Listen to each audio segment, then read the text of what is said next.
Hiya, welcome back.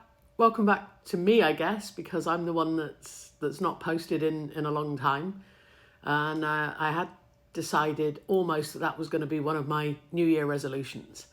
Now, obviously, we're a couple of weeks into January already, so it feels like the New Year is long gone. But I'm actually here at Chinese New Year, the Lunar New Year.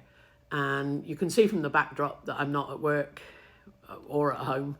I'm actually staying tonight in a casino. It's a Japanese casino, but we mostly do have a lot of Chinese people here. So there's all sorts of Chinese New Year celebrations going on and dragon dances and displays and so on. And so I thought it might be a good time to talk about New Year, new you, new resolutions, all of the new stuff that we all, many of us, determine that we're going to be. And then, of course, the statistics show that 2.5 weeks in, almost nobody is keeping to any of the resolutions that they've made, keeping up with any of it. And so if this channel is supposed to be about, well, partly about accepting and loving who you are, but also about changing and improving yourself and becoming better, then New Year seems to be quite an apt time to just have a think about change and who I want to be and where I'm going. Because it had occurred to me that resolutions, I mean, they do often include things like I'm going to go to the gym a lot, or I'm going to go on a diet and lose weight. But those things can be extremely ill-defined. They don't seem to be very tightly focused on exactly how you're going to achieve your aims and how you might be able to keep yourself accountable to them. Or they tend to be a little bit focused on the end goal. And I think this is where I can get myself a little bit bogged down sometimes, because I start to imagine, and I think the imagination and visualization and imagining where you want to be are fantastic. They're great. I think it's a very powerful thing to sort of see the new you and how you might interact with the world and how you might spend your day and how you might look and how you will treat other people and how they might treat you. And it's a great thing to imagine being that and have that as a goal and almost step forward into that in your mind and use it as a way of programming yourself and reminding yourself all the time of who you want to be.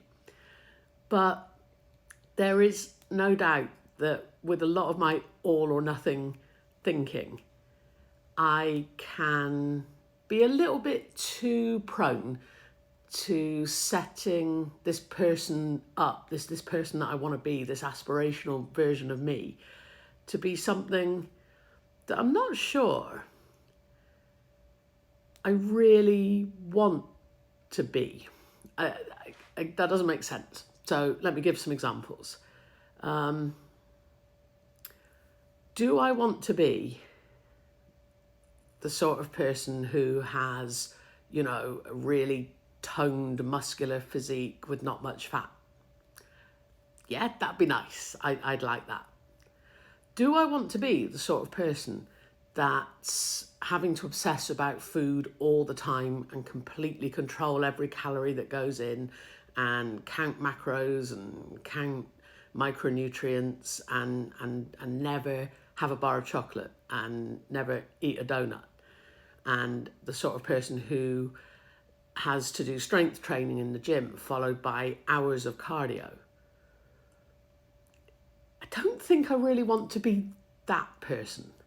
I want something in between.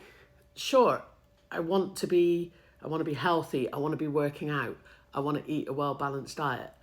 But I don't know that it's really sustainable for me over the years to be at that kind of fitness level,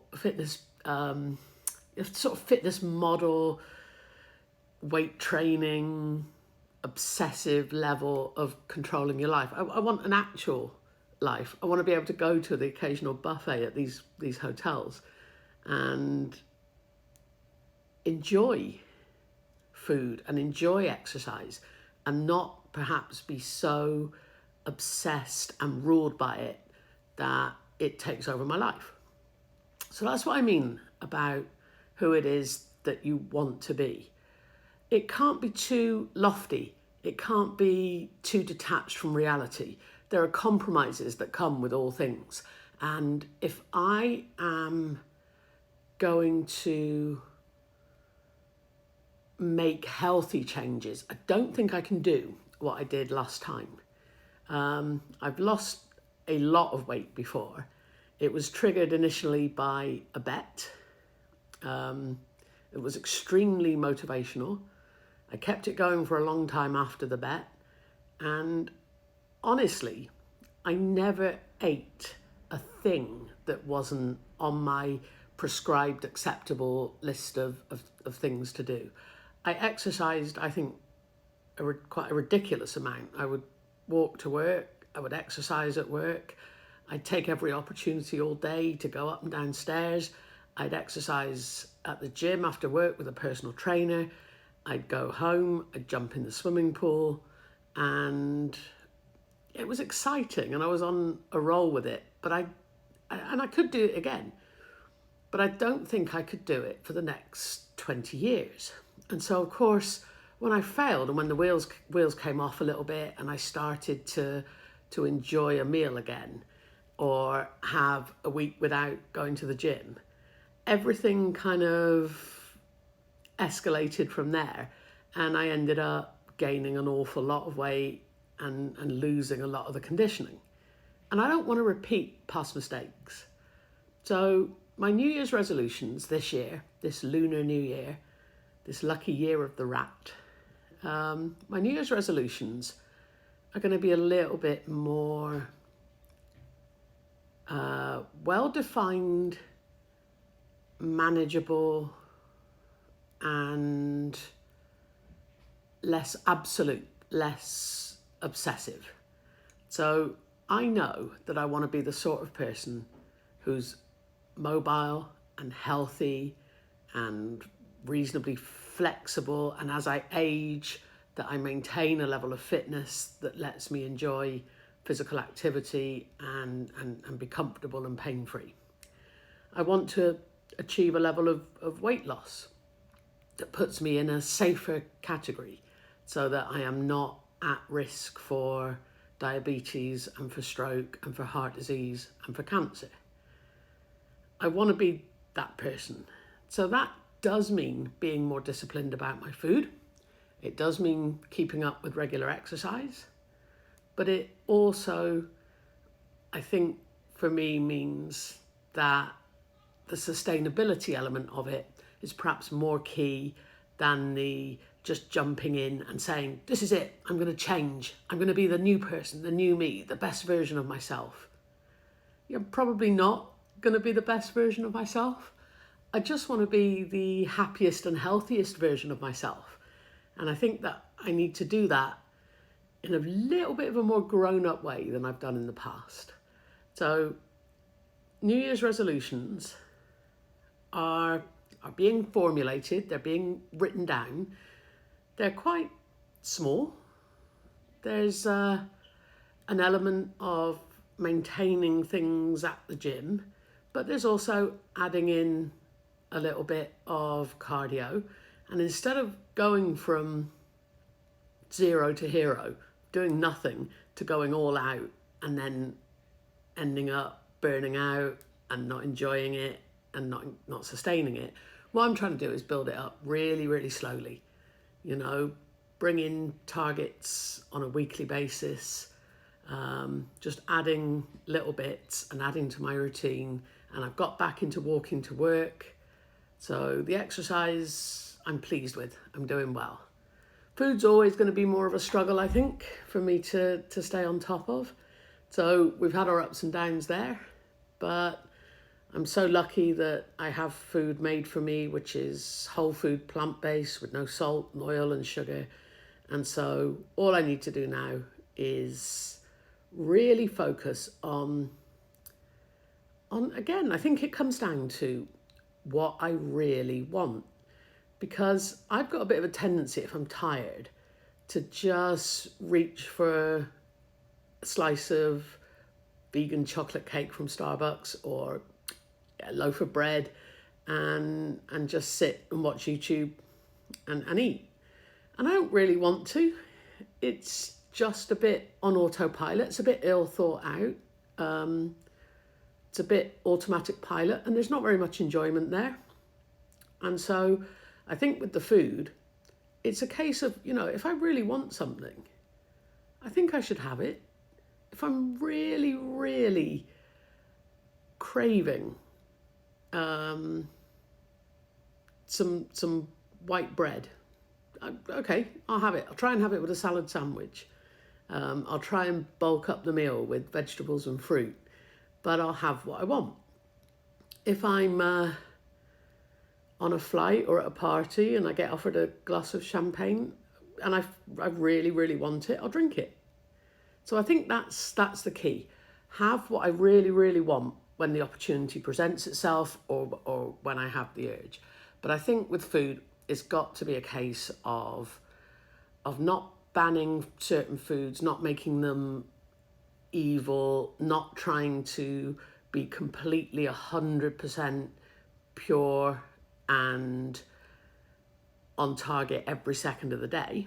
If I want something, I can deviate, but I've just got to make sure that I'm only deviating when it's something that I really want. Not doing it on autopilot, not doing it thoughtlessly, not just chuntering through a buffet meal because I was hungry or tired or bored.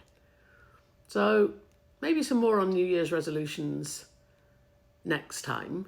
I just wanted to get back into starting this vlog and aim to do it weekly or at least twice monthly by celebrating the Chinese New Year here and the New Year and my birthday a couple of weeks ago, so 49 now, and starting to think ahead to when I'm 50, who do I want to be? How do I want to look? How do I want to feel?